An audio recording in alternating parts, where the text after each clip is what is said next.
The letters? Yeah. Oh, there they are. Okay.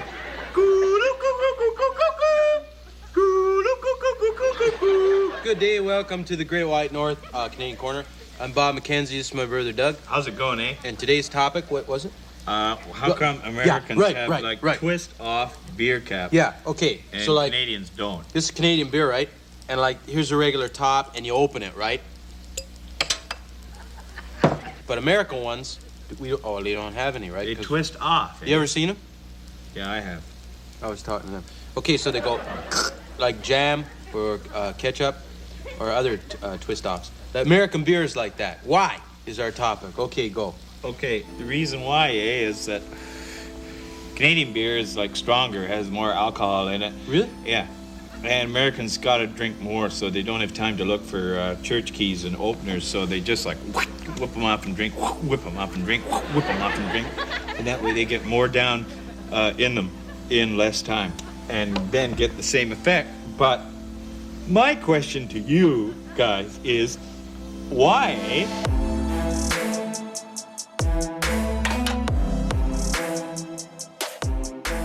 Saturday morning, and that was about it. But how was the weekend? Yeah, I'm more concerned with you after I only saw you for about only saw you get about 2 hours of sleep.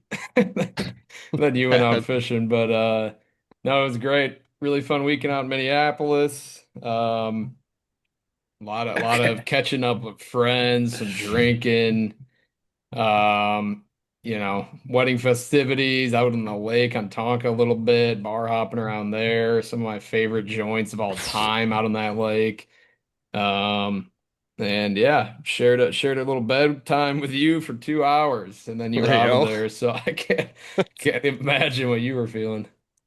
Yeah, I had to crash and find a place just to rest my eyes, take a nap for all of maybe 2 hours, wake up and go fishing with Max and our good friend Ryan Becker Shut and up. go after some Minnesota muskies before I had to head back here to northern Wisconsin. And Max, we got on them, but I don't know if you want to describe the day and what happened. I mean, we'll kind of talk about it a little bit, but maybe do that. But also, how you doing tonight? I'm doing good. Yeah. Sounded like you guys had a good time. And, Brian, let's just set the record straight here. You were not in Minneapolis, all right? Before the last week, the pod, you were talking about Minneapolis like you were driving into, a third world country. You were in Wayzata the entire weekend, all right? So let's just clear the air there. Yeah. I wasn't, yeah, not the old stomping grounds, but I did drive by them, and I lost my suit bag and my car keys on the party bus. So the next morning I had to get up, and I left and drove all the way over to St. Paul, found the party bus, found my belongings, and then went back home. So, I had a trip down memory lane there for a brief moment. Nice. That's good. That sounds about on par for a weekend for you. That's what Yeah, then I had parents saying, I guess you're known for losing shit. I'm like, I don't think so. Usually, I mean, I don't know, maybe a little bit, but yeah, get it's it happened a from time or Max, I two. guess. Yeah, right. I mean, you learn from the best. Yeah. No, I mean, Gus, do you remember what I told you when we were going out on the water Saturday morning? That Minnesota muskies only bite on moon, typically. And what happened on Saturday, Gus? We had 6 bites in a matter of 28 minutes on moon. Yeesh. And those are our only bites of the day. We raised one other muskie, and that was our Minnesota muskie adventure on some kind of not great weather, to be honest. A lot of blue sky, a lot of high winds, but we got on a pile of them, and they were or trying to chow with a frenzy. They were trying to chow the Huntsy tail, but then they were fully chowing the top water. Becker got two on top water, and I had another one blow up on top water. So we got all the action on just good old fashioned fast shallow water fishing. Did Gus, would you say that your 0 for 2 performance on Saturday was due to your lack of sleep and potential uh, festivities Friday night? One of them for sure. Yes, the figure eight the figure Sleep it eight a little bop on the bit. bucktail. I feel like that fish was twitchy enough where it was very catchable. I was getting lazy. The top water, I was probably at the advantage of being slow to the gun and Mm. setting the hook when I needed to because it hit once and then never took it down till the second time. Felt like I set the hook when I felt the full weight. It just didn't stay pinned. Mm. Mm. Mm-mm-mm. Was Mm, there a hmm early morning major? Is that why you got up and at 'em so quick? No clue. Oh, It's funny you mentioned that, Brian. Unfortunately, Gus was late, and we did miss the window getting reports from a friend who was on the lake. Did get two fish and two bites about 20 minutes prior to us making our first cast, when we would have been fishing had Gus not sounded like almost slept through his alarm. dude, well, his phone was like dying because his phone's just all screwed up right now, and so I set the alarm. Usually that's not me, right? For getting up for fishing, I let you take the reign on that. So I set the alarm, and I'm like, just dead in the middle of my sleep, and I can hear the alarm going off, but I'm just like not waking up, and I'm like, oh, that'll turn off. That's something I'm else. not either. I think I I was slept. sleeping through it. Yeah, I slept with the alarm going for like 15 minutes. All of a sudden, I grabbed my Hmm phone and it said 5 a.m. I'm like, yo, you gotta go. So, I just hear you gotta go, and I'm like, oh, what? And I go look over at my phone, and it's like basically dead. My alarm's going off, zero sound on it at all, and I'm like, oh no. I don't even think, I think I immediately fell back asleep. I never even heard you like get up and leave. So I don't know if you already slept in your suit and just got up and walked out, but Yes, you yeah. made pretty quick work. I got there as fast as possible with the time I had from waking up on that alarm. Pulling up to the boat I gotta launch with the say, suit on.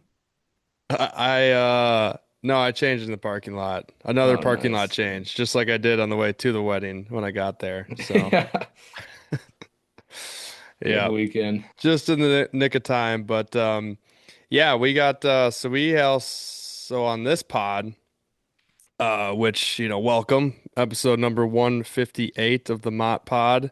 We're gonna have some Canadian fellas on here to talk about the upcoming Northwest Ontario opener. So we got Nate and Matt coming up here.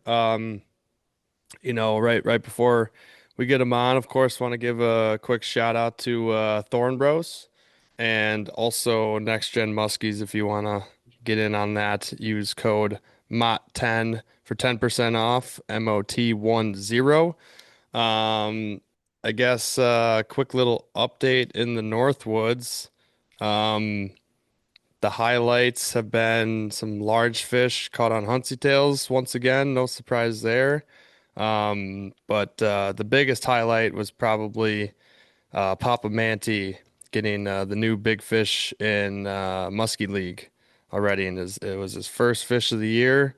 He popped a nice 48 incher and got off on a hot start, doubled that night too, and getting Team Aaron's Pub right in the mix, back in it. So, congrats to him. That's And crazy. It's awesome. yeah, otherwise we're looking at like mid 60s temps, bites all over the place. We're catching fish dirt shallow and the basin. Fish are scattered, but the fishing's been solid. Just gotta find them. It's Turning the been corner a little bit.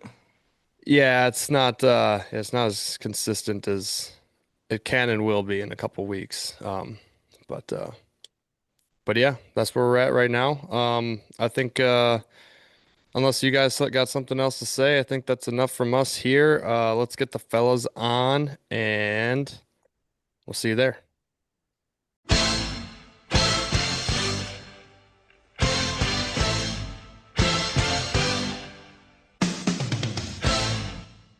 Here on the line, we got Nate Andrychuk and Matt Dyment from Canada, the Yeah. great country of Canada. So we have the opener coming up this weekend on June 20th for you guys.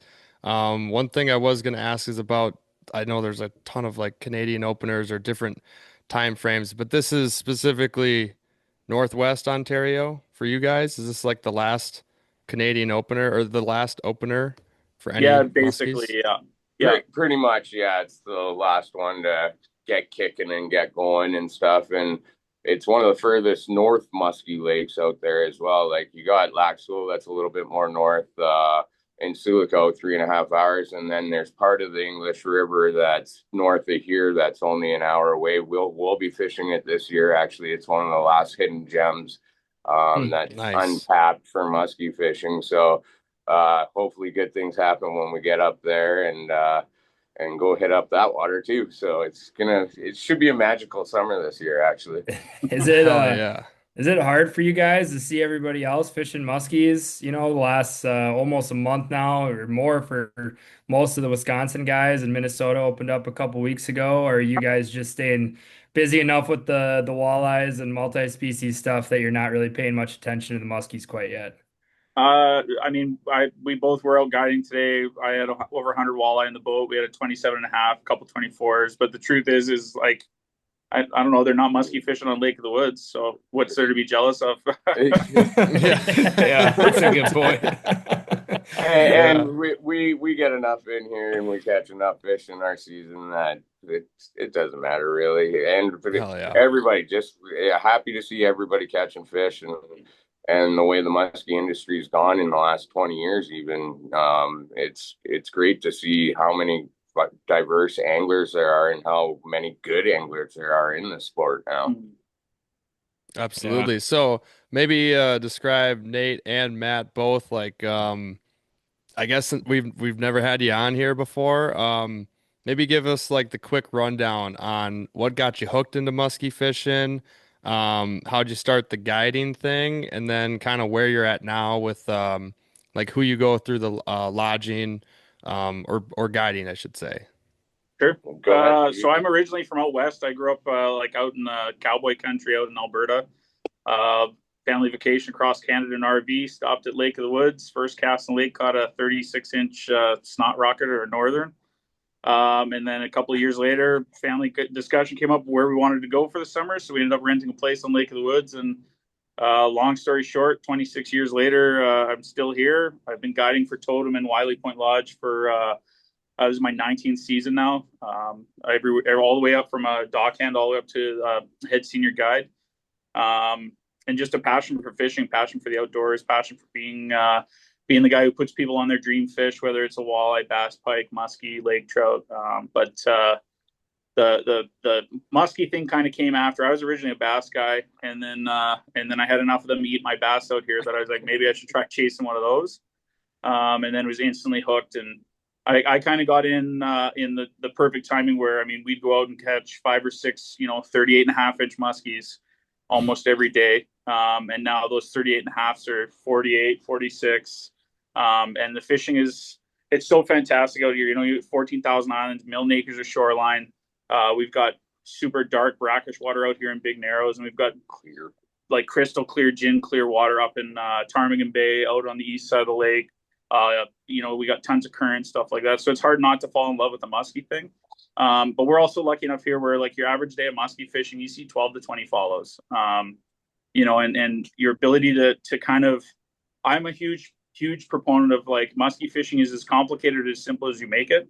And I think Lake of the Woods is probably one of the best for like getting people's feet in the door of actually seeing, fish all day long. You see a fish an hour almost.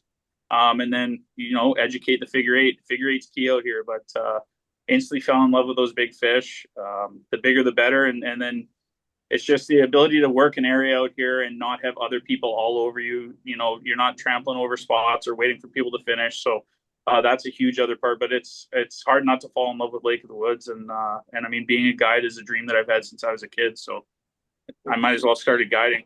The only issue is I don't know what I'm going to do when I retire because most people go fishing. So I think you just keep guiding as a guide. I don't think there is retirement. Do it till we die. Yeah. I've tried retiring 3 times and I somehow get brought back. Welcome back. What about you, Nate?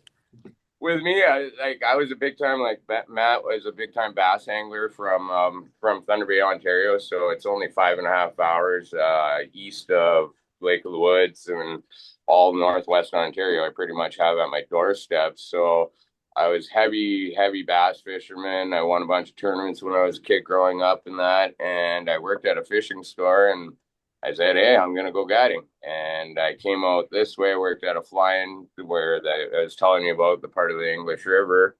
And then left there, came here to Totem. And I spent a couple months here at Totem. And then I left. And then I ended up going to Lac Seul. And that's when all the madness happened on the southeast section of Lac Seul there. And then I came back here, and that's when me and Matt met, which would be what, 18 20 years ago or something. Yeah. And we spent 8 years here together. And the owner, Dustin Brown, all three of us just worked our butts off and made a wicked place here. And then I left guiding and retired. And then after 4 years of being a chef, I got called in on Seul again, and it was supposed to be for 2 weeks, and 6.5 years later. And then and then I retired again, and then these guys called me up this spring and were like, what do you think? You always wanted to come back. We've always wanted you back, so let's do it. That's awesome. What's that? What's the difference and the draw of Lac Seul? We've heard it a lot. We just haven't talked about it a lot with somebody who has the experience like yourself. Well, they're very similar, really. The structure is a lot different. The style of fishing that you do is a lot different. Here, you're gonna be early season. You can get into the bays and hit the cabbage using your topwaters, bucktails, and stuff like that.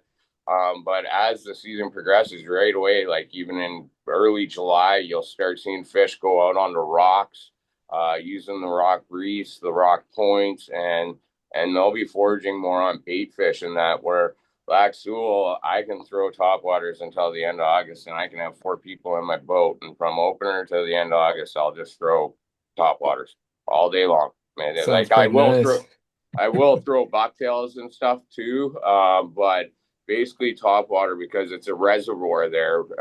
It actually Lac Seul dumps into Lake of the Woods. So that whole system starts all the way from even past Lac Seul, goes to Lac Seul, it follows the English River, goes into Lake of the Woods, then it actually goes to Lake Winnipeg, and then it goes up to the Hudson Bay. So like our systems are all really connected by one waterway, really. But it's a reservoir on Seul, so there's a lot of flood water. They raised it by I think 15 feet. So there's football fields of cabbage and so many ducks, and that's one of the main feeds, like I talked about on another podcast. Just the duck feed out there. You throw a top raider out there or prop bait, you're gonna catch one. You just gotta find them. That's all it is, and they're on the whole east side. Is it fair to say Lac Seul might be lower volume but bigger fish generally than Lake of the Woods, or are they? Yeah and no. I've seen absolute giants out here. I've caught giants. Matt's biggest out here is 54. My biggest in my boat's 54 out here, 53 for myself. I got bigger ones on Seul, but I got to hit that lake when it was untouched at that time when I first started fishing it, right? Like the southeast section, no one knew about it.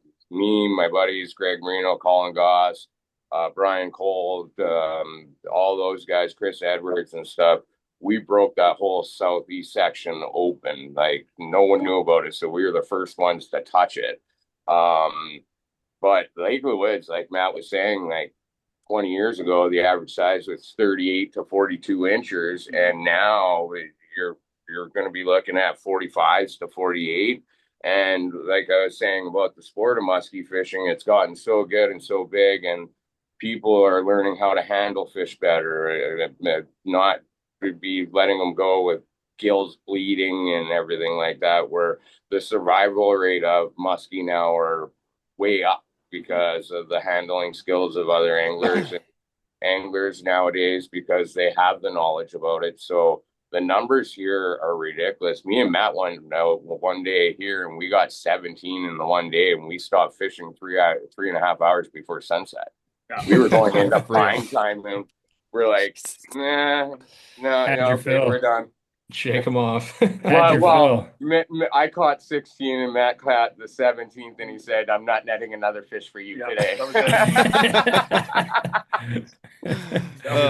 Were you in the front of Matt's boat? We call it dancing actually. Like the way me and him work in a boat is we're a team out there. Like if one guy's bait's coming in and the other guy, he'll slide down a little bit, let the other guy go in front, take over the trolling motor. He'll do his cast, and then we might stay in the same place. But if we're doing a different angle and the guy's got to go over the other guy will slide off, and the other guy take over the trolling motor. And we work as a team in that boat.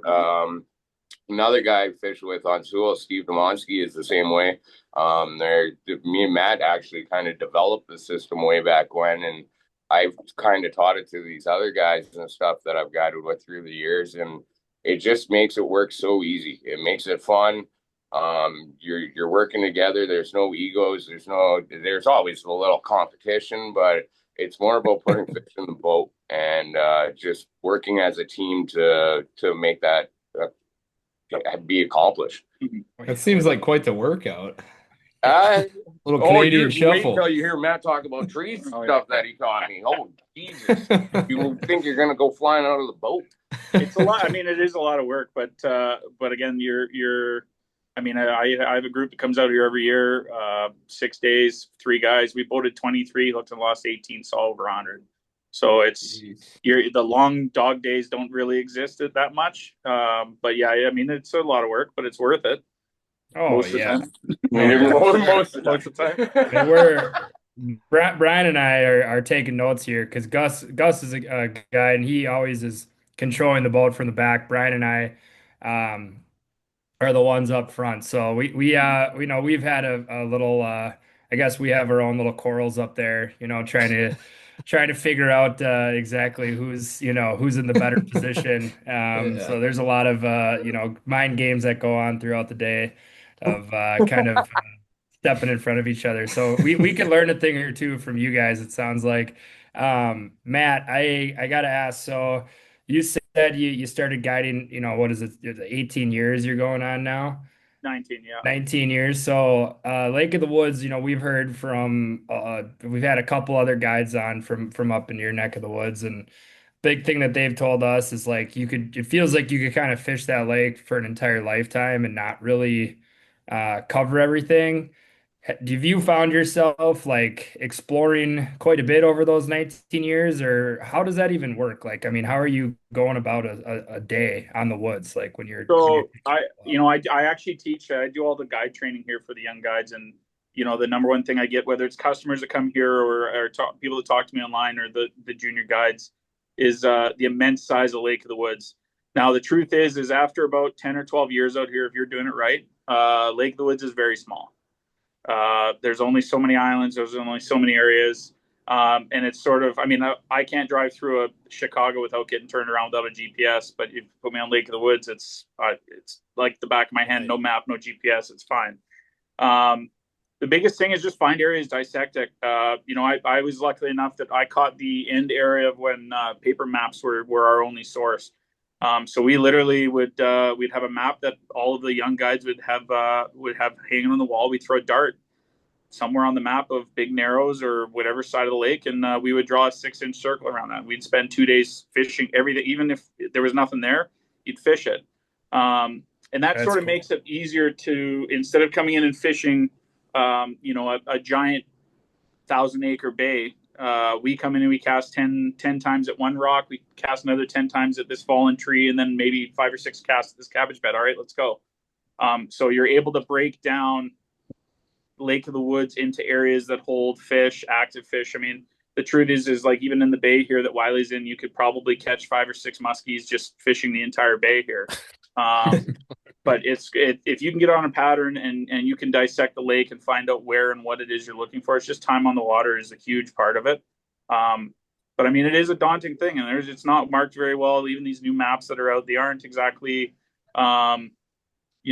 foolproof, but you just got to be dedicated to it and pick parts of the lake and pick structure that you want to learn. I mean, you have cabbage, you have deep rock drop off, you have current, you've got lots of fallen trees, which is one of my favorites to fish. Yes. But you just pick an area and you try to dissect it and learn it. I mean, it's a long way to come down here from Kenora, and coming down here is where everyone tries to come out and to do their best. But just one piece at a time. Try not to look at Lake of the Woods as 14,000 islands. Try to look at it as, 2 or 3 islands and a little bit of shoreline. Every time you go out, I mean, even when I'm guiding now, you try to go out and find something, learn something, experience something, try something new, or else these new kids are going to come in and beat you off the water pretty quick with all their technology and Game Boys and all that stuff. So. And like Matt said, we are lucky because here, if you can see it, that is Wiley's. That's Wiley's dock. Right? Oh yeah, yeah. So Not you can bad. literally get them right off the dock. Actually, one of our buddies had his big engine breakdown years ago, Keith Davidson, and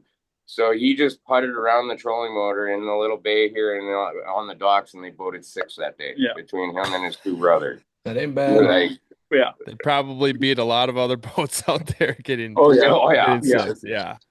But like Matt was saying too, is breaking down the system. And one thing about Lake of the Woods too is you have a lake, but if you go in certain areas like Big Narrows here, Tranquil Channel, even Devil's Gap up towards Kenora, Whitefish Narrows down towards Totem Resorts and stuff, there is current in this body of water. It's not just a big lake. So your biggest start for me was when I'm looking for muskies, or when I'm looking for a new water, or dissecting a new water to fish, find neck downs that have current.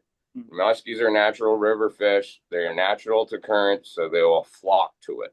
So if you can find areas where there's current, that's basically a perfect starting point to get started on a system, is to just find out where water flowage is, and you can start there, and then you can just keep on branching out after that. So let's talk about that further now that we're like really honing in on Lake of the Woods here. We got opener coming up here. I don't know what's your water temps looking like right now going into we opener. just had a cold front come in. So we were 55 to 58 is pretty much where you're looking at in the bays. We were up in the mid to high 60s for about 2 weeks. But it was a false read. Once you stuck your arm in past the shoulder, it was still pretty cool. Yeah. We northern Wisconsin, we got as hot as like 75, 76, and we got this cold snap like you guys, and we dropped right down to like 63 to 67 right now. So we're back to normal. We just had that superficial. So with those temps, and then kind of going back on the current thing that you're talking about, Nate, are you still going to be looking at those areas that you think fish are traversing in, like going through, or since they are and those temps sound like near spawn-ish, do you want to focus on bays with cabbage, like an outskirts of that? That's where you come with the diversing, right? Because you got to read your temperatures. If it's not 60 to 61 even, they're not going to be spawning yet. Not here.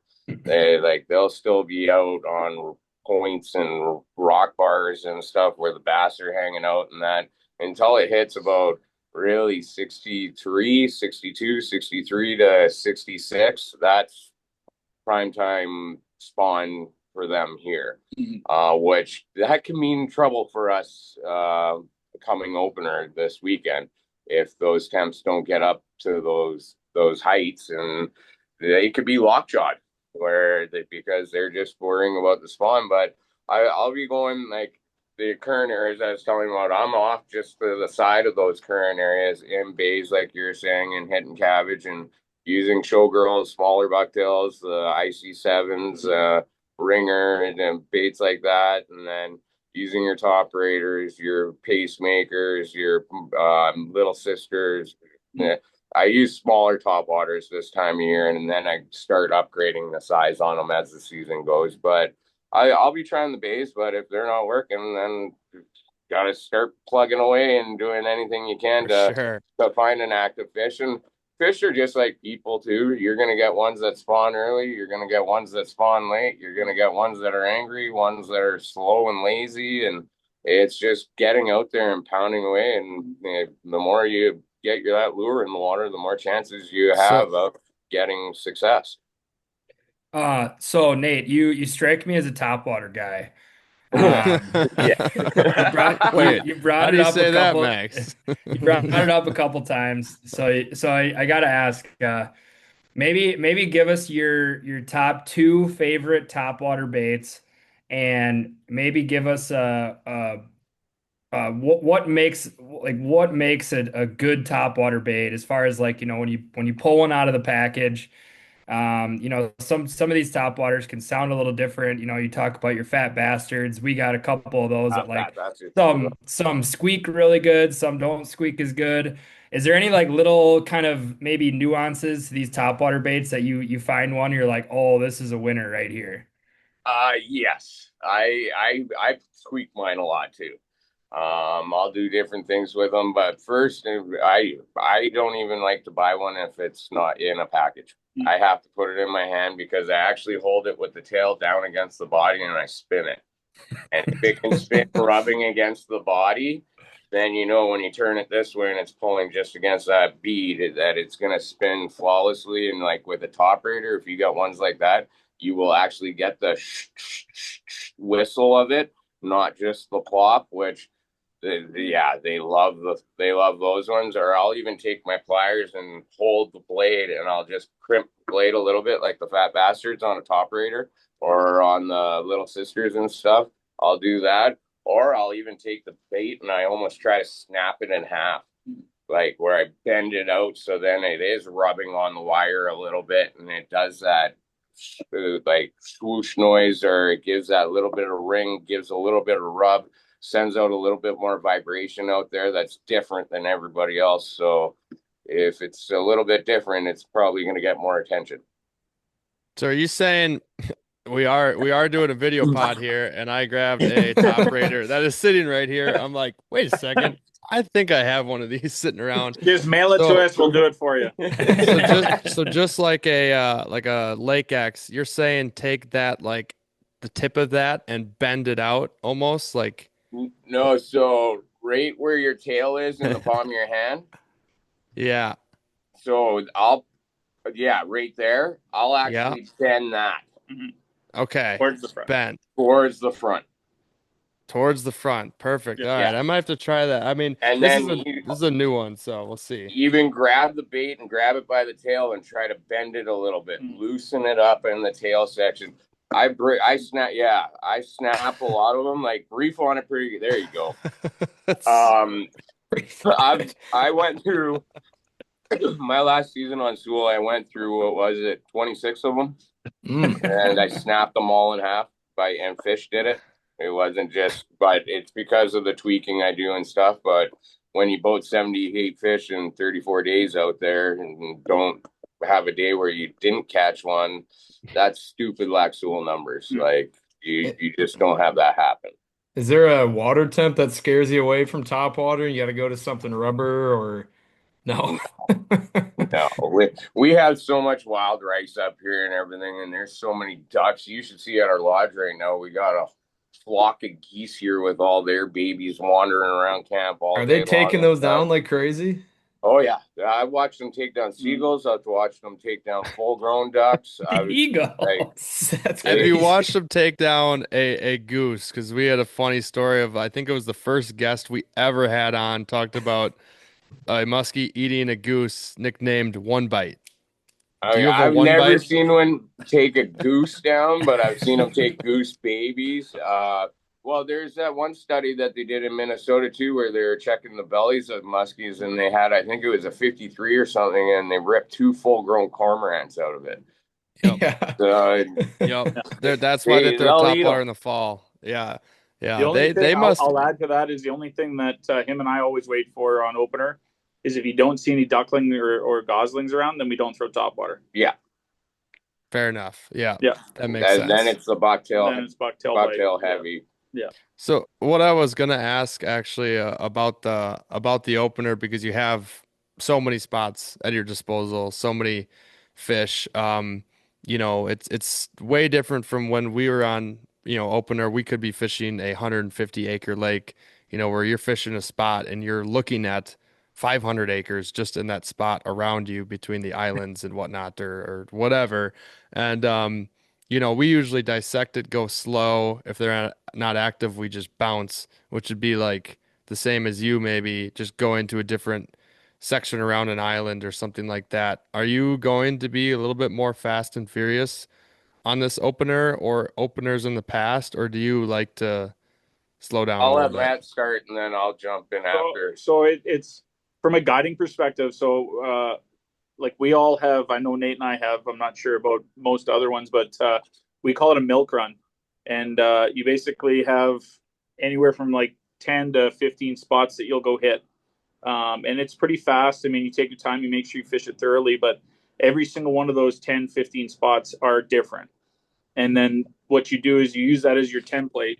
And then the first follow you get of a fish, as long as it's active, then you go into your registry of information in your head. Okay, I've got 35 spots that have cabbage that are next to current, or I've got 36 or 37 spots that are just like this one further down the lake. Maybe it'll be better.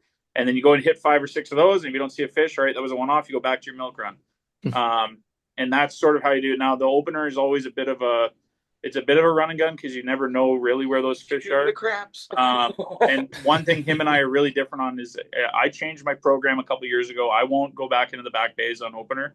I go out and I fish like what you would call like early summer spots.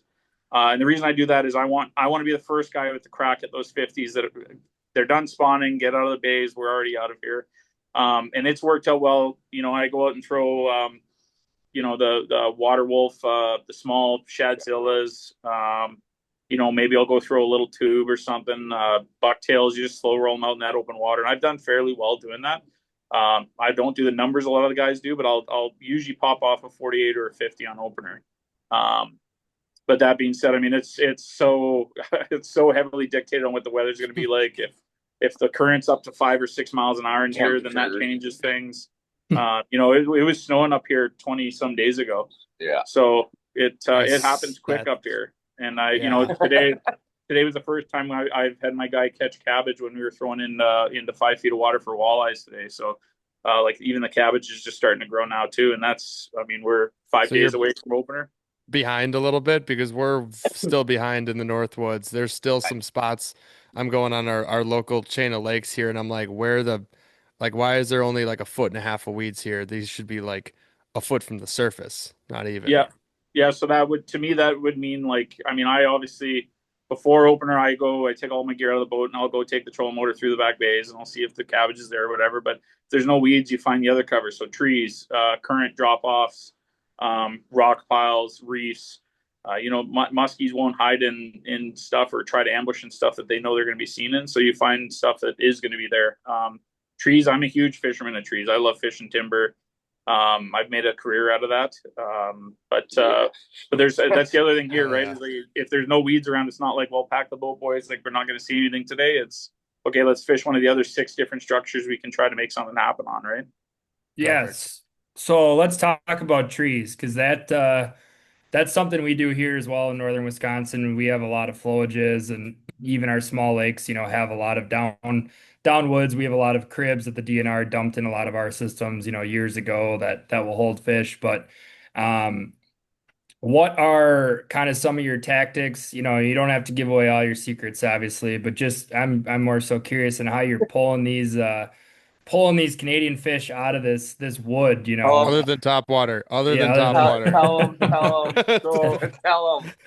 Okay, so I've been doing this for a while. I'll kind of throw it out there, but there's a few things you want to look for a tree. You want it to be dead. You don't want it to be half alive. You want it to be in the water, no green on it. And so I usually, if I see a tree falling, I'll usually wait 2 years or so. And then I'll go in and be like, okay, it's time to go fish. Patient. The end of it needs to be in 12 feet of water or more. And that doesn't matter if it's touching bottom or if it's sticking out. So a couple of years ago, I guess it was like 20 years ago, but 20 years ago. I was fishing with a guest and I was like, okay, he kept snagging trees, whatever. So we pulled up next to this tree to get his lure out. And I was like, oh, just figure 8 when we're backing the boat up. So he's figure 8ing in and out of the branches, and 48 and a half come out and hit the, the lure. The boat's, I mean, we're not using trolling motor. It's a motor. It's like, oh, that's kind of interesting. All right. So the next tree we pulled up on, he snagged again. And I said, oh, figure eight it like you did last time. So he did, and we hooked and lost like a 42, 43. And I was like, okay. So we tried to avoid that for the rest of the day, and it was in the back of my head. And I think it was a couple days later, I told Nate, I was like, hey, man, you're off today. He said, yeah. So I want to show you something, and I know you're going to think I'm crazy, but I just want to show you something. So he jumped in my bass boat, and we pull up to this tree. It's one of my favorite trees. There's another way to fish, which I'll explain after. And I said, okay, man, so here's the deal. I said, we're going to put the trolling motor on 10. I said, and I want you, we're going to sneak up to the side of this tree, and I'm going to hold your belt. And like from behind, I want you to figure eight the tree. And he's like, what the fuck? Like, what are we doing? I said, just hear me out, man. If this doesn't work, you're going to think I'm crazy. This is like it happened yesterday. So I said, and what's going to happen? I said, if the fish comes out and hits you, I'm just going to hit 10 and we're going to pull the fish out of the tree. And he's like, okay. So tighten my drags. Yeah, all the way. Okay. And so we ended up pulling up this tree. He figure eighting around it. Fish comes out, inhales his bait. I hit 10. All hell breaks loose. I almost go flying out of the boat because he's ripping me back. The fish was pulling me into the water. And I think it was, what, a 45.5 or something? 46.5. And so then Nate's like, there's no way. Like, this is ridiculous. And I was like, no, this is number 3. And he's like, oh, shit. So, and that works really well. And then believe it or not. And if you can find trees that are in current, it's even better. But yeah, you want to like literally figure eight in and out of the branches. You want to go up and over the top of it. Now there is a second way to do it if you're not feeling like. Wait, let me finish. So after he showed me it too, I was fishing the one day and we weren't seeing fish with my guests and stuff, and somehow we floated into this tree. I was like, my buddy Matt showed me something. I'm just gonna try it. Start going around the tree. 49-incher comes out, smokes me. The guests are just like, God, they don't know what to do because the boat's locked on the tree.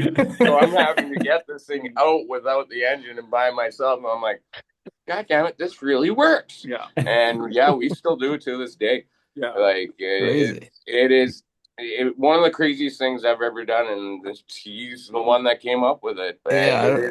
You gotta try it. It's nuts. It's so nuts. And then the other way to do it too is like, and I learned this from watching bass guys growing up, is the way musky fishermen fish trees is not ideal. They'll come up along the shoreline, they cast down the edge of the trees, usually terrified to lose their bucktail, and then they leave. Well, what you want to do, again, at the end of the tree, you want about 12 feet of water. If you can make sure that you can pull up next to the tree, and then you're throwing your baits over the trunk and back, then you're imitating bait fish. You're imitating the way that bait fish actually swim, and that's converted a ton of fish. And then the beauty thing is that when somebody does snag, because it always happens, then you go in and you get Buddy's bucktail, but whoever is the free man, he can figure eight in and out. I mean, go all the way to the reel tip, all the way to the reel to hit that bottom part of the tree, and I mean, you for sure will think it's the tree, and it's not. That is wild. Yeah. Is that especially good early season, like when the tree's holding some sort of heat relative to the other water? No, you personally, I do that when it's like the heat of the summer in August. Okay. When the fish are sitting in those trees for shade, they're sitting there for ambush points. That's when I typically do it. But if you have a tree, I mean, on opener it would work. With a little lure, I'm sure it would work pretty much any time. But yeah, that's a little secret that I've sort of kept myself for a while. That I made him tell everyone. Yeah, I mean, my mind is blown right now. I mean, I think that's got to be the craziest tactic I think we've been told on how to catch a fish. I mean, the truth is like they're not scared of motors, because I always tell people muskies are as educated or as uneducated as you think they are. Like believe it or not, I've caught a muskie in the figure eight on the back of a wakeboard boat with blaring music to the point that it was vibrating the water. So like they don't, the assumption that they know who we are, what we are, all they know is that this lure's dancing around this boat that's, making noise or whatever, but they aren't as educated. I mean, and it might be a Lake of the Woods thing, it might be a Canadian thing, but you can get away with a lot of stuff up here, and don't always assume that like the gig is up because you've snagged a tree or you've snagged a rock. I mean, the amount of times I've had a bucktail snagged on a rock, you pop it off and the muskie inhales it. Like you're always in the game and always be ready. But yeah, I don't think that there is as aware that these aliens in boats are up north of them, floating around above them all day long. Well, our fish don't get to see as many baits and everything like you guys either down in other waters and stuff too. So our fish can be a little bit stupider, I guess you can say, because they just don't have the experience, don't have the knowledge. Like they're fish, they say their brain's small, but they're a predator. They have natural instincts and stuff, and they've survived how many millions of years or whatever it is living in these waters naturally. The natural instinct kicks in, and they are smart fish, and they know what food and what they want to do because they just have that natural instinct in them. Yeah, we're gonna be up there in August, so I'm gonna be making sure to point out some trees for Gus. We're going to the Goon. Yeah. Absolutely. Oh, Lagoon. I know Yeah. Lagoon. Dirty water. Yeah, the Dirty water. Get ready to figure eight your asses off. Oh yeah, we're excited. Keep a That good kind eye. of that replicates a lot of our waters up here that bloom, and we love the bucktail topwater bite in the bloom up here in like August, September. So we're kind of pumped to do that. And now I'm thinking that tree thing could be a play. I don't know. I've never been to Goon. I'm sure there's a tree in the water. There's out lots there. of trees there. It's very diverse. Lots of rocks, lots of weeds. It's just a murky water. Sure. It's heavily stained and stuff. So you get maybe a foot to a couple feet of visual. So you have to pay attention on your eights and stuff because you'll miss a lot of fish just because you can't see into the water very well. But there are giants in that system. There is monsters in there as well. That's good to hear. Sweet. Love that. I got a question here now that you brought up the educated, uneducated fish that the muskie is. For you guys both, you got some stories about just muskies being so insanely stupid on a bait, whether it ate it 10 times or you went around the figure eight for 10 minutes and then it ate, or you caught a fish twice in one day, or like something along those lines. I have I'm a sure you spot maybe called got. I got a spot that's called Second Chance. And why I named it that, because the first fish we got there was a 51. And I got back to school and I was guiding this guy that I haven't guided in, I think it was like 10 years or something like that. And the only muskie he caught was with me years ago. I go, well, I'll get in my boat this afternoon. We'll go get you another one. And we went up the lake and he ended up getting that 51. But what happened was it hit the top water, the little sister. He's fighting it. The thing pops off about 10 feet from the boat. I'm like, oh, we're both just in awe. We watch the bait float up to the surface. And all of a sudden I see the shadow come up underneath it. I'm like, move it. He moved it again. And the thing just smoked him both sides. Like, he already had it on for like almost a minute where it was fighting out there. And then what was it, about a week later, I'm fishing with my buddy Greg Marino and Eric Anderson, and we're on the same spot. And Greg has one smoke him on a bucktail. He's fighting it, pops off like 10 feet off the boat. He goes and starts doing the first turn, and the fish just came right back hot on him. Went around 2 times and then smoked him again, and it was a 48. So it was like second chance. Like, you don't never see that. Like, No. fish to actually be on for more than 10 seconds or 20 seconds to come back and nail a bait again. Like, that's Doesn't happen. you just don't see that every day. Yeah. No.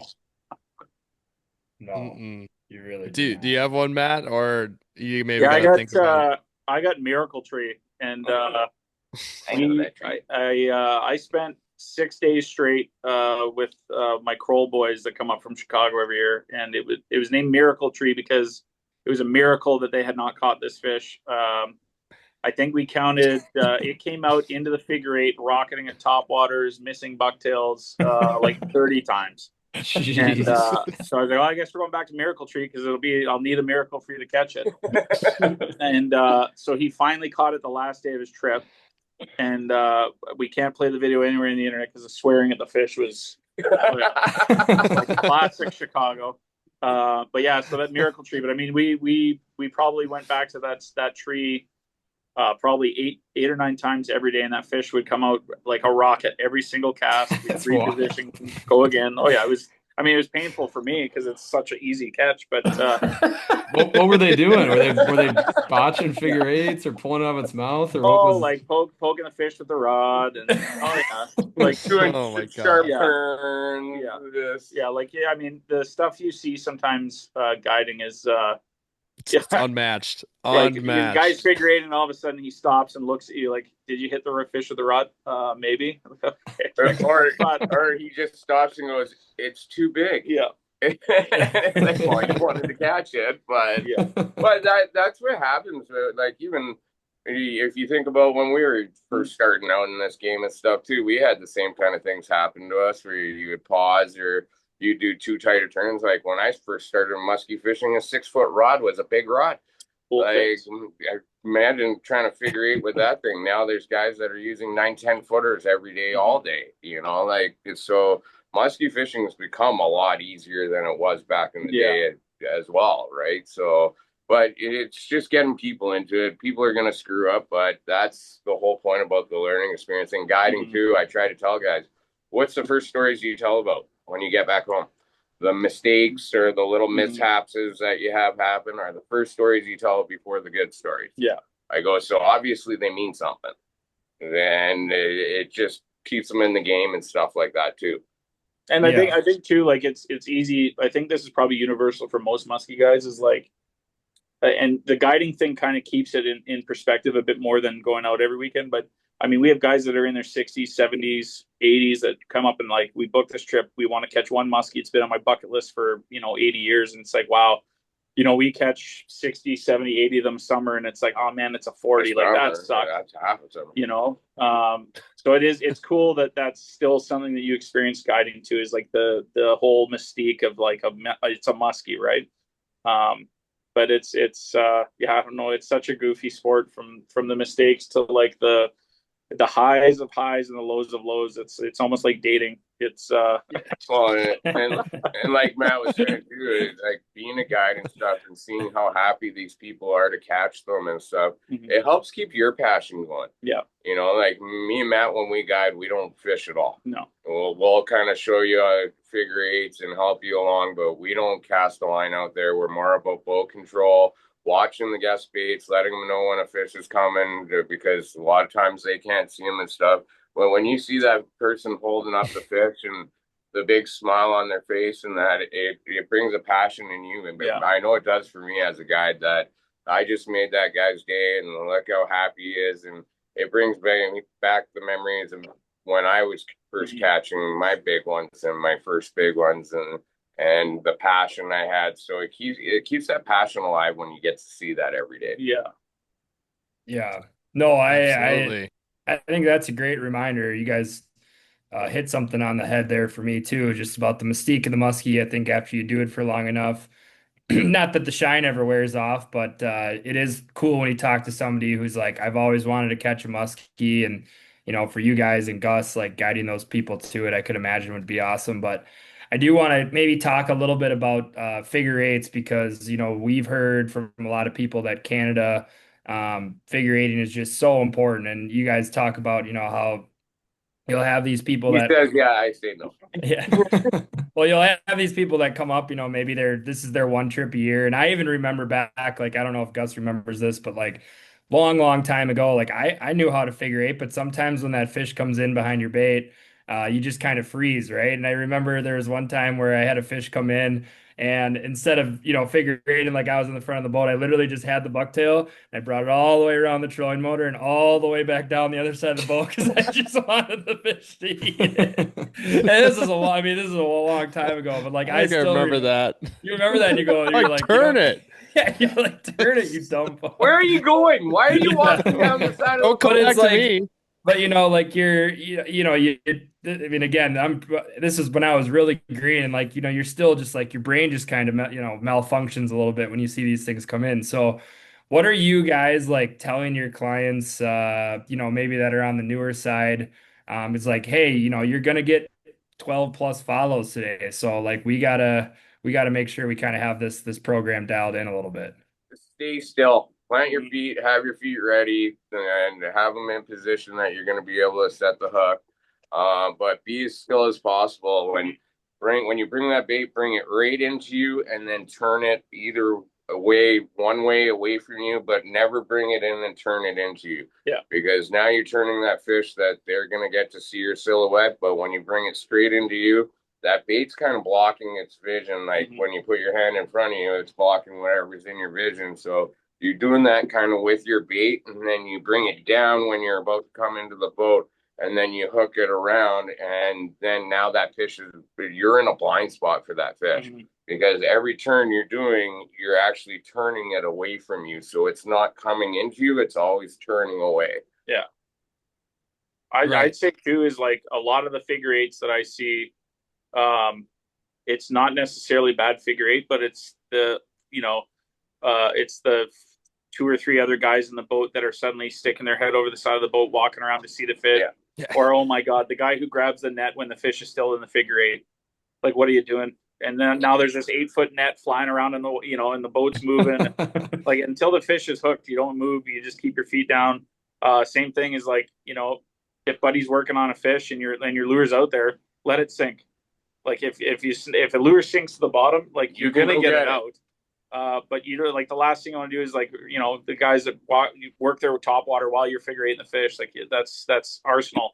That's terrible. That's oh my God. Or bring then you get a fish transferring. Where I watched, actually we boated it, but it took us another 7 hours or something that day, and we had to go back to the spot.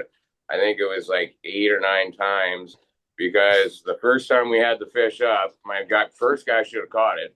But all 4 guys are figure eighting on the same side of the boat.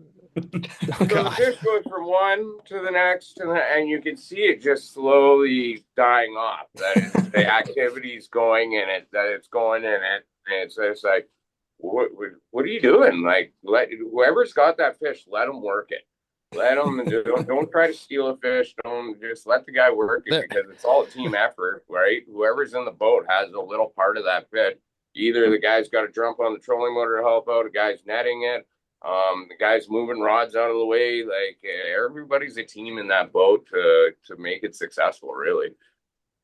Absolutely. I got 2 things on that. One, I wish Matt would have said that to basically us somehow before we ever even got fully into a muskie fishing, because even just last year, old Brian down here, I'm gonna call his ass out here, started figure eighting a globe, world's loudest topwater. Oh, the chatter Max out there. Well, Max is in his 3rd turn of trying to figure eight like a 42-incher on a swimming dog, and I'm sitting there. He has a bad glare. I'm helping coach from the back, like from what I can see, and then all of a sudden I'm like, Brian, get your fucking bait out of the water, because I can't focus. I can't hear. Yeah, I'm in the camp of let's roll out the buffet and let the fish choose what they want to eat. Yeah.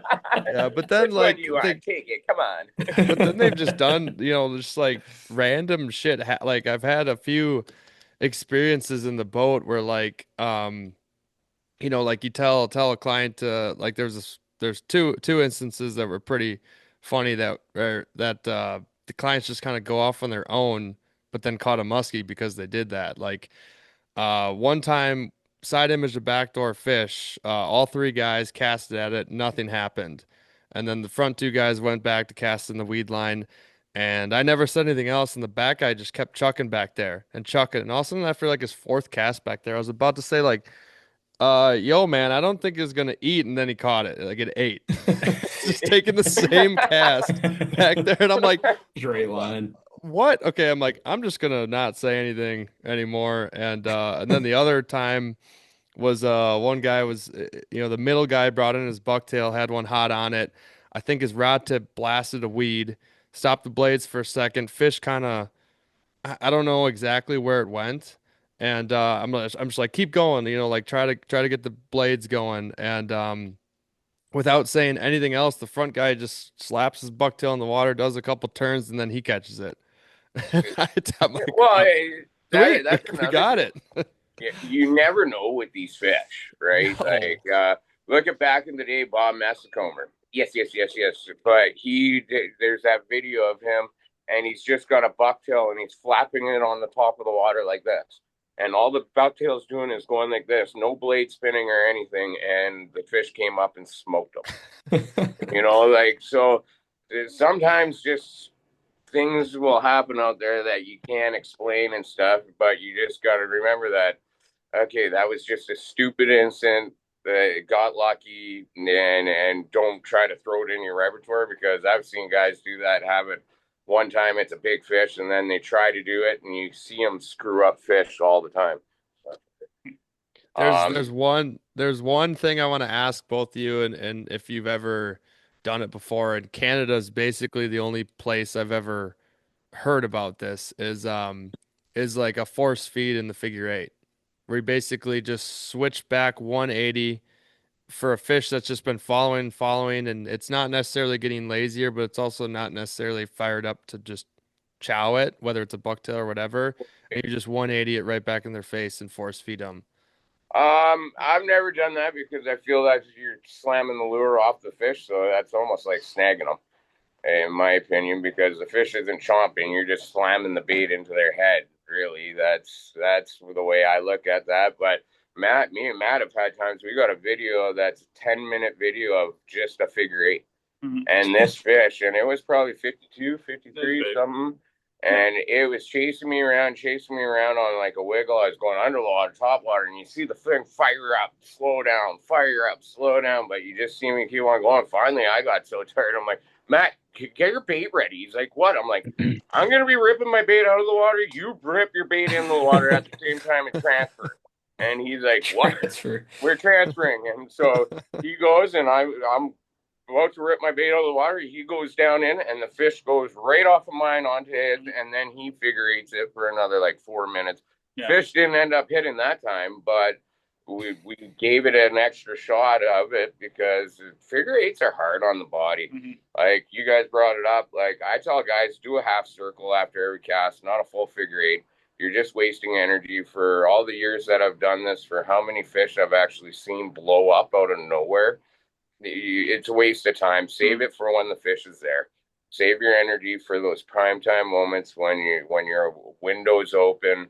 Have your energy built up and be ready to go for it. We always hear about like bucktails, rubber, topwater on Lake of the Woods.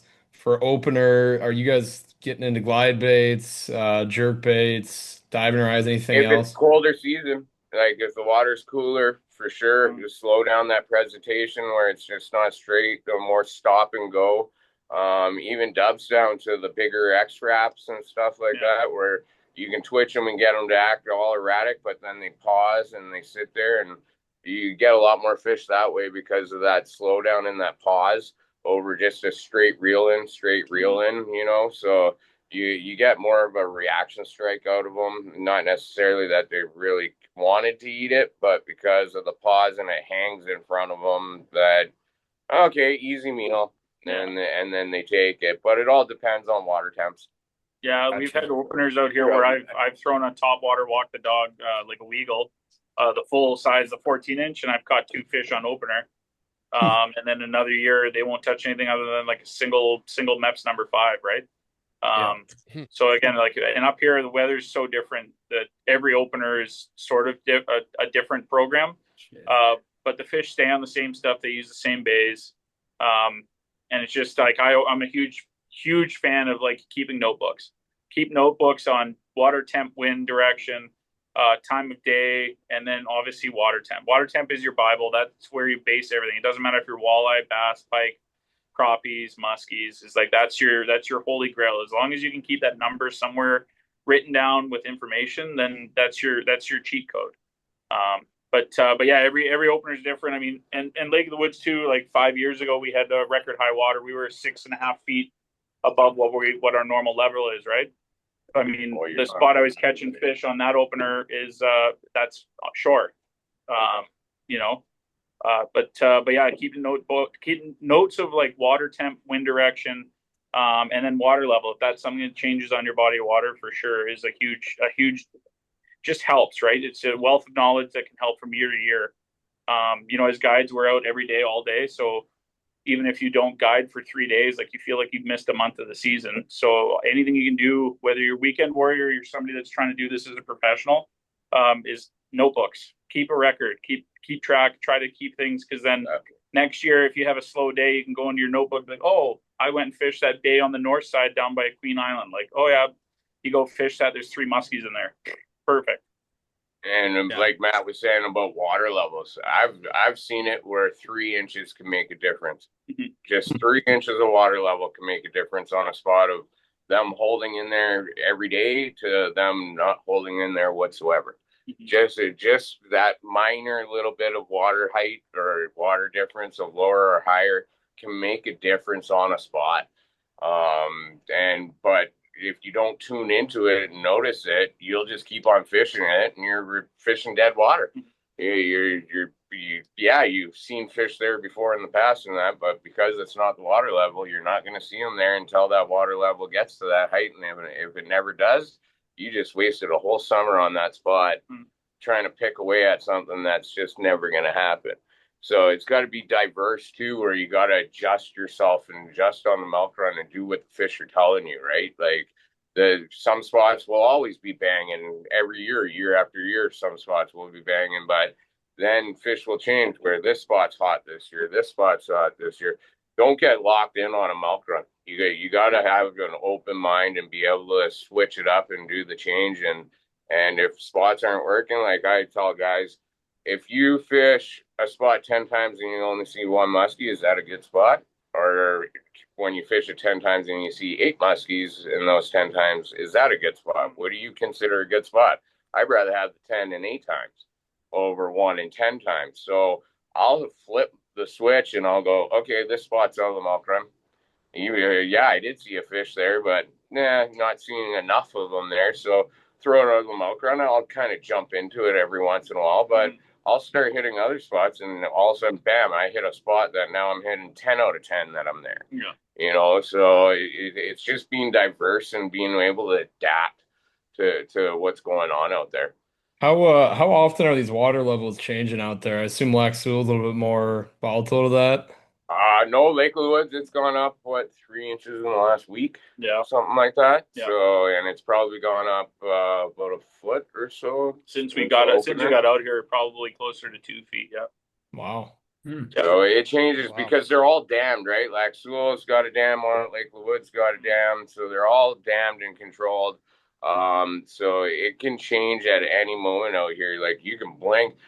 You will almost get tidal changes, not Seul so much, but Lake of the Woods, you can be down in Tranquil in the current area. It's just because the way the wind's blowing, it will change the current. Like you want the current going the one way, but all of a sudden you'll see it go dead, and then it starts flowing out, and it's like, okay, we're gone. And the guys are like, well, no, this is a really good spot. Nope, the current's changed. It's dead. They won't be here, and it will do almost like a tidal change like that here. Yeah. So it's paying attention to those little things as well. God, yeah, you guys got a lot on your plate to think about. Like I know you kind of have like the musky playground in your backyard, but I love that you guys take notes. I'm a huge proponent of that. I don't have it as a written down, but I throw it in Excel. My head. Excel, yeah. I wish I could say the same. If I did that, I'd already be forgetting at my young age shit that's going on lakes and time. Like, yeah, because I'm just trying to dial in and myself pretty much like I go hit this lake at this time of year because of this, and then this, that type of thing, and then usually it's said lake. If a spot's good, you can pretty much find them there year round, but it's more so when to go to that lake, whereas you guys are when to go to that spot, whether your water levels change or whatnot. So that's really cool that you take notes. People got to take notes if you want to really like even just a weekend warrior. If you really want to up your game, notes are the best thing you can do. We're really lucky too, to have the friendship that we have and stuff, and like other buddies of mine, other buddies of his, that we're a tight knit crew. That we share information, we talk, we help each other out all the time. we're not cutthroat and just trying to walk all over or be the best one. We all want to see us catch fish, so we share a lot of information and help each other out a lot, and we don't really care for secrets. We want to help and see everybody catching fish, so we share a lot of information. Like me and Matt are on, we got radios in our boats, and hey, what's going on? What are you seeing? And what are you doing? And we'll jump back and forth like that. And even hand fish off to each other. Like, hey man, I can't get this. It's like a 48. Can't get it to go. Bring your guys over here. Like, all right, so maybe something that you guys are doing. Cool. To see if you can get it or something. And we really try to. Well, it makes it best for our clients, but then it just makes it the best for us because it also helps us learn, because you can learn new things. Like Matt, I was already in the game for 10 years, and then he taught me that tree thing that I've never seen before, and that. So like if you keep an open mind, like I was saying earlier, you can learn a lot. And no matter how long you've done this, how many fish you caught, or how big they've been, or anything like that, you can still learn new tricks of the trade. Like this game's evolving so much that it's still going to continue. What were the early days looking like for you guys? What was the boat setups? Like, I know you said you're using the shorter rods and reels. That's kind of I'm a grandpa. So maybe like the difference between, so like Nate, what was it like when you just started, and then like Matt, where did you like hop into the game? Like for me, I first started out, I had a Falcon 6-foot rod, Dacron line, a Boo Garcia C3 reel. That time it was still just wire, like pike leaders. You didn't even, or the straight steel leaders, that no fluorocarbon or anything like that. So like I started out when, now to think about it was stupid. Like how much harder we made it on ourselves because there was no flex in the rod and everything. And then by the time me and you got connected, the 8-footers were already out at that time. The 8.6 was like groundbreaking. That was the big rod at the time. The Big Nasty, that was groundbreaking. That just came out at the time when me and him first started fishing together, like 18 years ago or something. Mm-hmm. Wow. That's awesome.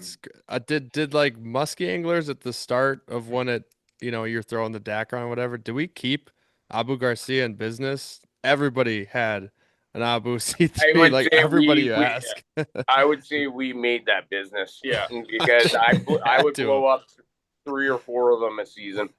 Yeah, right. Picture reeling double 10s with those things. I know. That's what always blows my mind is like nowadays we got, the 10 to 10.6s with the Trank 500s, and we're still throwing some of those same baits. You guys were like when those, Cowgirls came out, and the bigger rubber stuff. But I know you guys are busy, and I know you guys have been still guiding a bunch. I maybe ended on this note.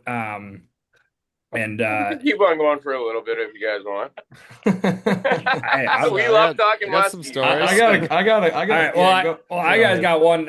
So we don't have to end here, but you guys both kind of, when we started, you guys talked about some of your biggest catches up in Canada, and with every big fish comes a good story. So it doesn't have to be your biggest one, but I always like hearing about the big fish stories. So I don't know who wants to start, but let's hear the story behind the finish it off. You just start. So my best story that I've got was we used to run, well, we still do, but we run corporate groups out of Wiley, and so we at one time will have 50 boats out with 50 guides, and I had this 9-year-old kid in the boat. He wanted to catch a muskie, and I was like, all right. So we went to a spot called Hater's Wall. It's a spot I've made a living off of, and so this kid ends up hooking in the figure 8 a 53.5-inch muskie, goes airborne. I specifically remember looking the kid in the eyes and telling him, "Don't fuck this up." And so we ended up netting it. We broke the antenna, 2 rods. It was an absolute disaster. But we got the fish in, took photos, perfect, measured it, awesome. The kid's really, he was bigger than the kid, and so I come back and Nate's pulling up, and I'm, how'd it go? He goes, good. I said, you get one? He goes, yeah. He goes, how good? Looks at me and goes, good. So well, I think I got you beat. He goes, no. It's like, oh, okay. Well, joke's on Nate. I got a 53.5. 54. So come up and waiting for the award ceremony here. And they go, so we've got a bit of an interesting situation. We've got a 9-year-old kid with a 53.5. I'm like, all right, I beat Nate. And we've got a 54. I'm like, mother. Like, no. So they go up, and the older guy who Nate had in the boat said, so do you want the cash or the trophy? And the cash was like $1,000, I think. I got it, yeah. And the kid goes, I'll take the cash. And he goes, no, you're taking the trophy. So fast forward into the fall, and I get an email from the kid's dad, and the subject is like, hey, just so you know. Like, okay, so I start reading it. Oh, my kid was at school, and I told the story about this and that, and teacher wanted to know what his summer was like. So I guess he went and he repeated what I said to him in front of the class. Yeah. So yeah. Now the sad part of that is, a couple years ago, I was sitting at the bar here having a beer, and some man comes and sits next to me and says, hey, can I buy you beers? Like, sure. He goes, I'm not sure if you remember this or not, but a long time ago, you got me my first muskie. I was like, oh, sweet. So he's having a beer with me. And I was like, so what fish was it? He goes, it's 53.5. My name's Noah. I was like, yeah, I can't sit next to you, man. Like, this is not good. You were 9 years old the last time I saw you. Like, sorry, it's nice to see you, but I got to go. That's awesome. That's pretty cool. Yeah. Yeah, maybe beer drinking, swearing, muskie guys aren't the best influence on 9-year-olds. Well, the kid came back out here. So yeah, he's still coming. Verbal. Never mind. Joke's on you, Gus. He's a CEO of a Fortune 500 company now. Probably. Exactly. Massive influence. I was only just saying the verbiage. No. All right. Life experience, absolutely. Yeah, no, he credits Matt when he went up and got his big promotion. He said, that muskie guy, he looked me in the eye and swore at me. He taught me how to be a man. I'm curious. We got the on tap part of the name, but I don't think we've been too informed on the Canadian beer side. Were you sipping one tonight, Nate? And what are some favorites around there? Kokanee. Kokanee? That's gotta be a Canadian beer. It's made with great glacial water from the West Coast. It's probably one of my favorite. There's actually, if you look for them, there's a Yeti on every can that's hidden away that you can find. That's kind of fun. And Matt's got a Coors Banquet, which you guys should know Coors Banquet. Oh yeah. Familiar. But for me, I like my Pilsners, my ales. Mm-hmm. But now with my older age, I like to just have a couple. Mm-hmm. Fair enough. We're laughing over there. Has anybody that you've taken? What's your definition of a couple? Because that varies for certain individuals. Well, yeah, Baker's I thought this was a fishing podcast, not a therapy thing. It's Muskie's on tap. We haven't tapped into the old beer part in a while. Nate, we got to hear your big fish now. Which one? Let's maybe best story or your PB. Well, my PB is 57.5 by 30. Jesus. I got that on a Cowgirl, September 7th, 7:25 p.m. at night on the south side of a reef off a little cabbage bed, northeast wind. Sunset was 7:25, moonrise was 7:35.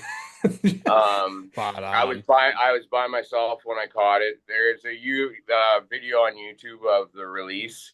The video, I ended up deleting my channel a couple years ago, and the video had over 350,000 hits on it at one point.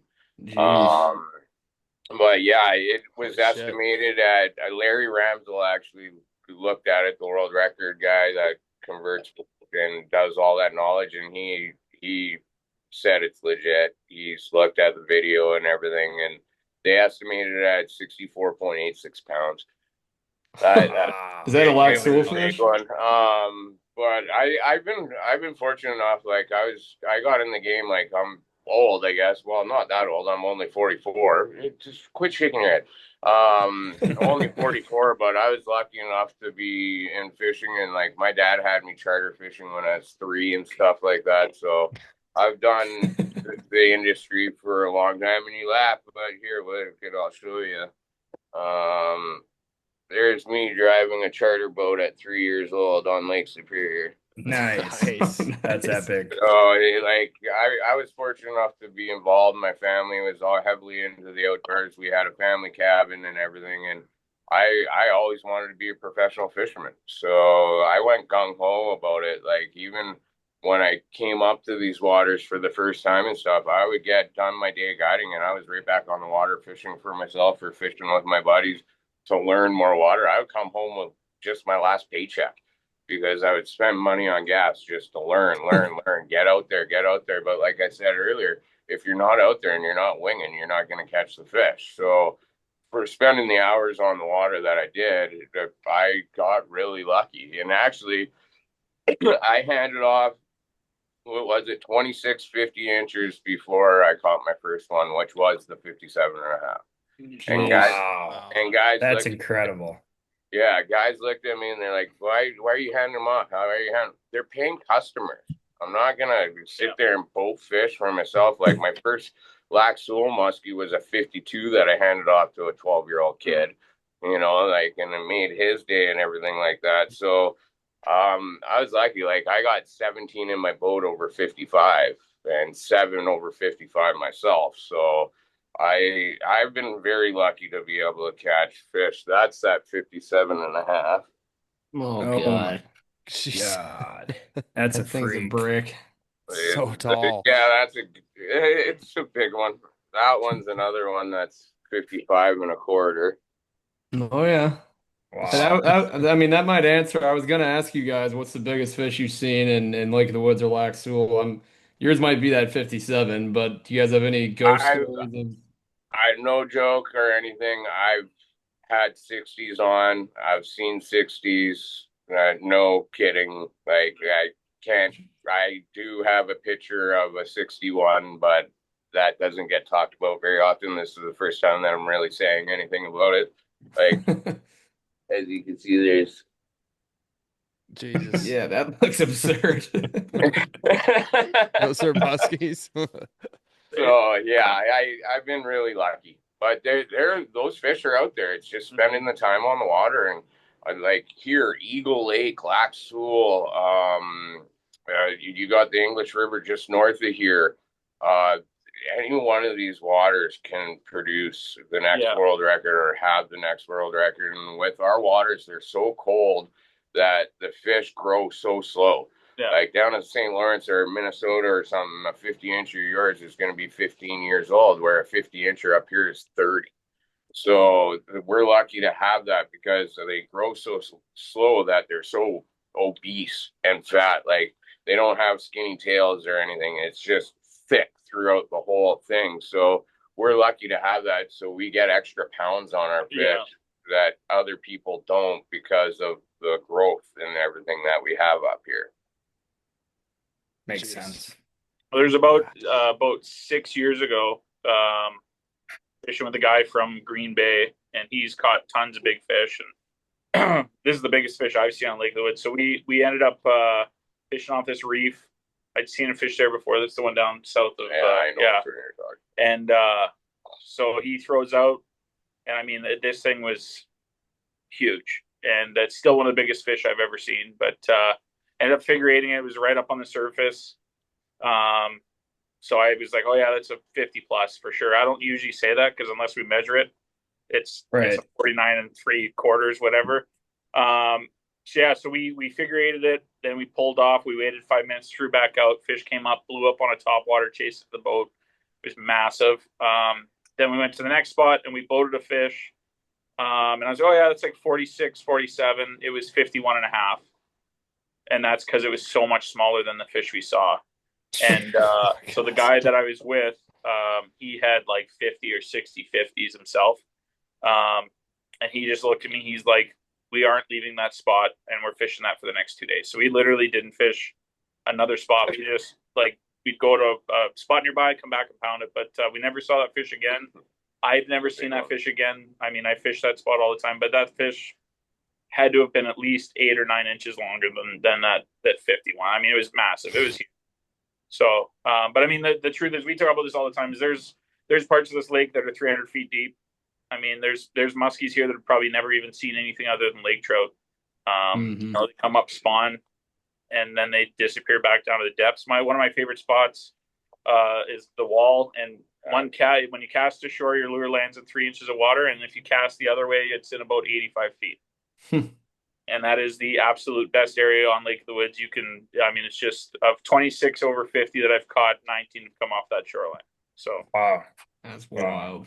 Jesus. And one thing with those big ones, when you're getting into the upper 50s and possible 60-inch fish, you get one shot.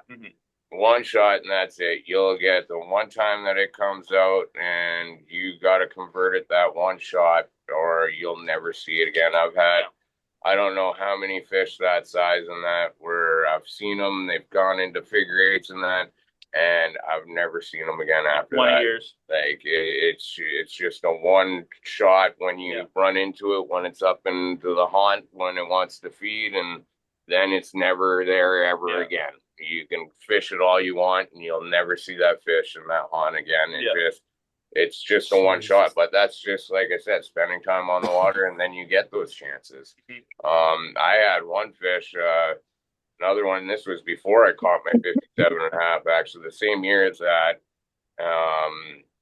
Caught a 54 that year too. But then after the 54, I was fishing with my buddy Brian Cole and Eric Anderson. And we're in a big storm. We're fishing this weed sandbar point, and Brian's holding the boat, not even casting. Me and Eric are in the front, and something hit me. I set it, and this thing just came up. And I know this fish was over 60 for sure.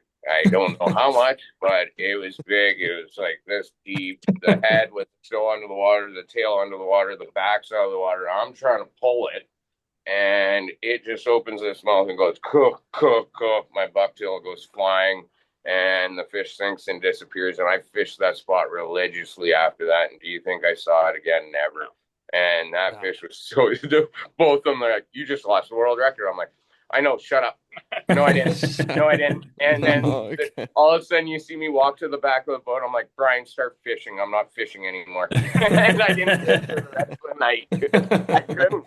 I was shaking from it. Oh my God. Yeah, but then I lucked out getting that upper 50s later on that year too. So that was a good year for big fish. That was a stupid year. Well, we're praying those same fish are over in Wabagoon. We'll they are. I know guys that have gotten 57s out there and stuff like that. They're in there for sure. And Wabagoon's actually kind of untapped. It's broken open in the last like few years in that where it's getting a bigger name for it and stuff like that. But 10 years ago, even you didn't hear about many guys fishing it. It was just odd guy here and there and stuff because it was so tough to fish. But then once guys started hearing about 55s, 56s, or 57s being pulled out of there, then people started flocking to it because you're hearing those giants. It's like down in you guys when Vermilion went off and was popping off all those big fish years ago, and that all of a sudden, poof, everybody's hounding it. Look at Lac Lake that you guys got down there, another lake that was just crazy. And then now I talk to guys about it, and they're like, yeah, it's dead. Yeah, it's dead. But look how hard it got pounded for how many years. Look at back in the day, Leech Lake. Leech Lake was a legendary lake back in the day and stuff like that. And that I hear it's slowly turning, but it's nothing to what it used to be. Look at Green Bay now. Green Bay, guys didn't even fish out on the big water for muskie or anything. It was just walleye fishing, salmon, lake trout out there. And now look at what the guys are doing with muskie fishing out there, like Wagner and those guys. Like it's just hit it at the right time. But that's the only thing is once word gets out, there's going to be loads of guys coming. Yeah. That's the thing about Green Bay is kind of like a one of a kind.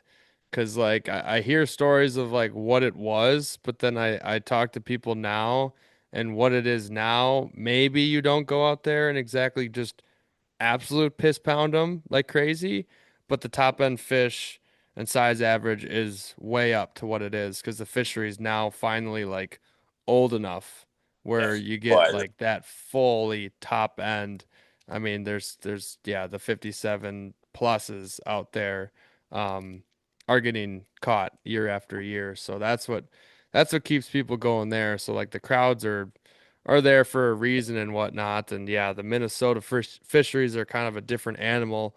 You know, you hear of the stories of the guys out on Mille Lacs at night, midsummer, and you see like 10, 15, 20, boat lights out there. And I don't think you really see much of that now because you're not going out there and, hoping to boat five in a night or well, something and like they, that. it's those fish aren't out there because of mishandling or gullet hooked and stuff. And I try to tell guys all the time, I go, not every fish floats when it dies. Like, honestly, you would see fish floating around in every lake that's out there, right? If fish floated when it died, when they die unnaturally, then they'll float. But if they die naturally, even bleed out or anything like that, they'll sink. Like I actually had one time, and I learned this. I learned it from biologists, but I learned it years ago when I was about 19.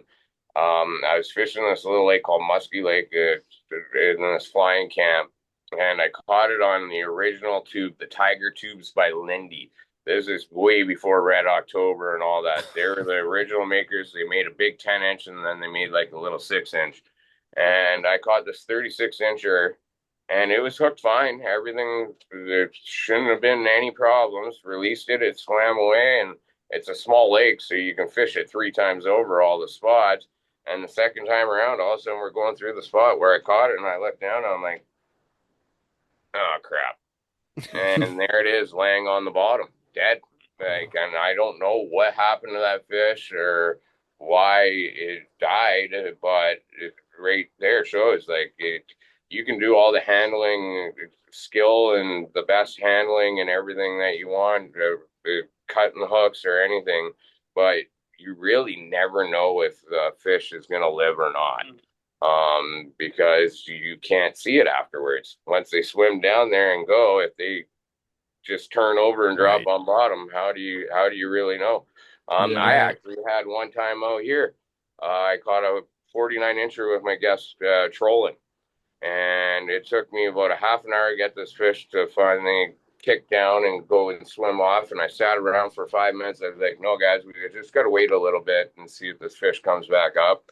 It didn't come back up, so I came back to camp, had dinner, and then I was taking out 2 more clients off for the evening bite.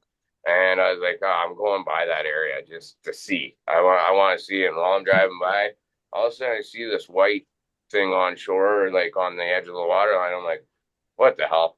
Turn around, pull in. It's that fish. And luckily enough, it was still kicking its gills and everything. I grabbed it, turned it back over, held it, and it actually kicked off really good. And we waited around for 10 minutes, and it didn't come up again. But see right there, you just never know. Yeah. So that's why you just try to do your best to try to handle them all, unhook them all, and preserve the sport. But to all honesty, you're gonna have things like that happen, and the more pressure on a system, the more you see that. And I think that's why you see systems kind of die off a little bit, because Right. it's just you're not noticing how many fish are dying.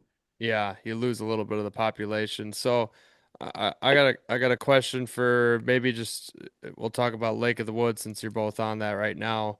And it's a natural fishery, unstocked. Like, do you guys have any idea of how, other than just angling and maybe the year, do you have any idea of like population estimates? Do you do any studies out there? Is anything where you just roll with it and I it's just know so that they big did that some it's they did some really random studies out here, but uh, the problem is it's such a large body of water. How do you get an accurate reading, right? I mean, you can go up yes. into Ptarmigan Bay and Clearwater Bay, and I mean you'll see one muskie, maybe 2 in a day. Where then you come down big narrows, you can see 12, 20 fish a day, and then if you go out into the main lake, you're going to see maybe 4 or 5 fish a day. So how do you get a general reading, right? The only study I've heard, which I had confirmed, is that during a lake trout study on the north side of Lake of the Woods, they netted close to 100-pound muskie. Wait. No, Well, that was told to me by someone in the organization that would have known about it. But other than that, like a fish per acres, I mean, if you're if you're fishing with us, it's a fish an acre for sure. Yeah. Yeah. yeah, Good. but even the only way they could real do a study and find out numbers is to do a creel study where they would have to kill them, to really find it out and stuff. They don't shock here and stuff, which I find really interesting that they don't do any shocking or anything like that here.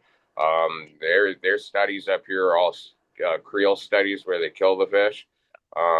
So to do a one on muskies it would probably do a lot of damage over good. If anything, like I did one on Sewell with the M&R up there, and they netted 2,000 and something walleyes in 4 nets in 24 hours. And they did have a 60-incher. I'd seen that one picture on the tape and everything, and it was a legit 60. And that thing went after a little smelt that big, 3 inches, and only its teeth was hooked into the net. So they got to live release it and stuff, but that was a straight up legit 60 too. But you can't really do a study on them. And like you could radio them or tag them and everything like that, but that's not really going to tell you numbers in the water or anything like that. Like it will tell you which that fish traveled and everything, but to really get a number is a hard thing to do out here. But when you do catch little muskies that are like 15, 20 inches long, it's a healthy system that has good generations coming and stuff like that. So they're repopulating and the fishery's strong here. Yeah. That's the biggest thing I can say, is because when you see 20-inch muskies and you're catching them, there's a strong, and then especially when you take 4 casts later and you get a 50, so they're hanging around each other, even the small ones with the big ones. So we have a really strong fishery here on Lake of the Woods. Yeah. What's That's awesome. so at Wiley Point Lodge with you guys, are you booked out like from the early part of the year all the way to the end? Like if someone's listening and wants to try to make a trip up there, are they looking at next year? Yeah, you would call our reservations department, which is run by Stephanie Brown. She's one of the owners. And it's totemresorts.com or 1-800-66-TOTEM. But yeah, so the way it works is you basically call, you make a request for whatever guide you want. We do have on call at any time like 50 guides here. So I would say all of them are more than versed enough to make sure that a muskie's caught in your guys' trip.